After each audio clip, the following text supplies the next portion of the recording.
Good morning. Dr. Morris Injury Experts here on Friday, August 2nd to discuss some significant injuries over the past 24 to 48 hours.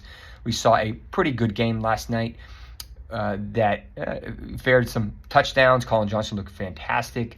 Cam Akers rose from the dead. Second Achilles tear turned in an impressive performance, did a little bit of a juke spin, and ended up getting into the end zone. Maybe he ends up making that team. But the major news of the day was injuries to two different players that could have significant impact. The first of which is Justin Herbert, who suffered a right foot injury. This is likely something he's been dealing with that just kind of worsened to the point where they have to actually address it now. A right plantar fascia injury, likely a partial tear, but it could be just advanced inflammation of that ligament.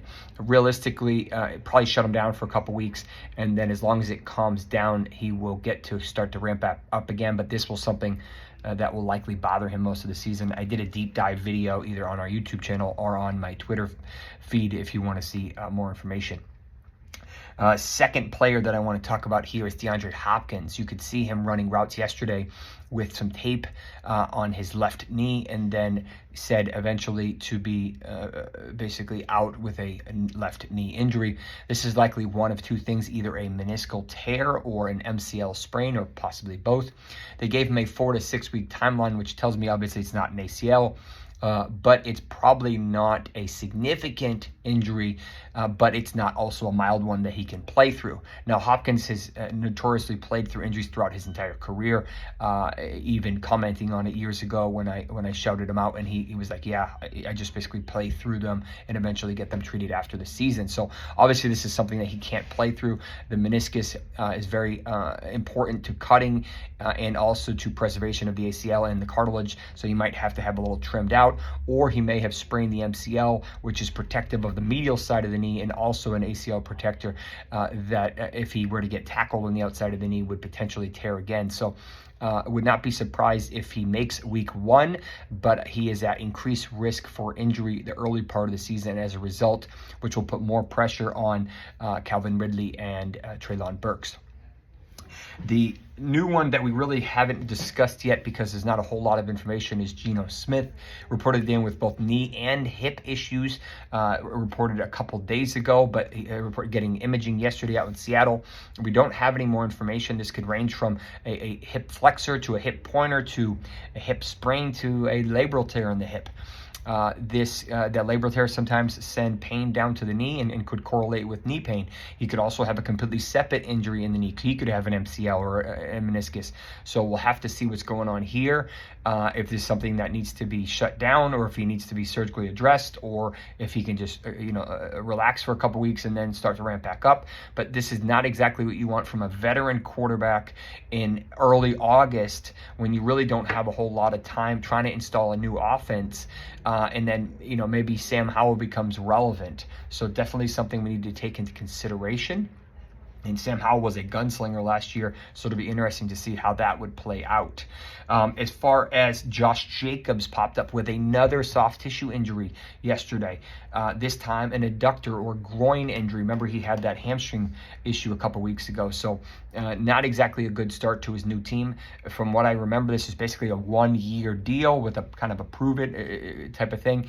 And Marshawn Lloyd, who just came back to practice, looks really good from his hip injury. So definitely something to monitor. Josh Jacobs has had his fair share of injuries, but usually he plays through them. But soft tissue injuries have a tendency to accumulate, especially when they're early in the season. That will increase the risk for the first 6 weeks of the season. Andy Dalton, backup for Bryce Young in Carolina, reportedly suffered a quad injury that's going to hold him out in a couple weeks. This could be a quad strain, most likely if it's going to be a couple weeks, or a quad bruise, which sometimes can knock somebody out for a couple weeks if they have significant bleeding into the quad. Obviously, this is more of a what if, but maybe he was probably going to play in the preseason, probably not relevant anymore, and maybe they have to get another backup and see who else. Maybe they knock on Cam Newton's door. We'll see. And finally, Dalton Foreman had a big scare yesterday. He was receiving a punt and some type of neck injury. They life flighted him to probably a level 1 trauma center, was evaluated with x-rays and likely a CT scan and maybe even an MRI. And he was cleared for any significant injuries. So we will call this a neck sprain. It remains to be seen when he's going to be able to return. A lot of the times these take a couple of weeks to really start to tighten up those ligaments again, and allow him to actually play without having any head or neck pain. Now, this is relevant because Nick Chubb, obviously coming off his ACL, we don't know if he's going to be able to start week 1 or be placed on the PUP. So we were expecting Jerome Ford as well as Dalton Foreman to kind of bear that load if Chubb wasn't able to go. Now, if Chubb is set back and Foreman is set back, this is going to lead even more heavy weight on Jerome Ford. So definitely something to monitor over the next week or two as we start to see whether or not Chubb's going to be able to make it. This is a very significant injury for Chubb. He had a multi-level surgery, meaning 2-stage, and the odds of him coming back in week 1 are pretty low in my opinion, probably 50%, maybe less than that. And even then, I don't think he's going to get a lot of work. So Jerome Ford is the play here.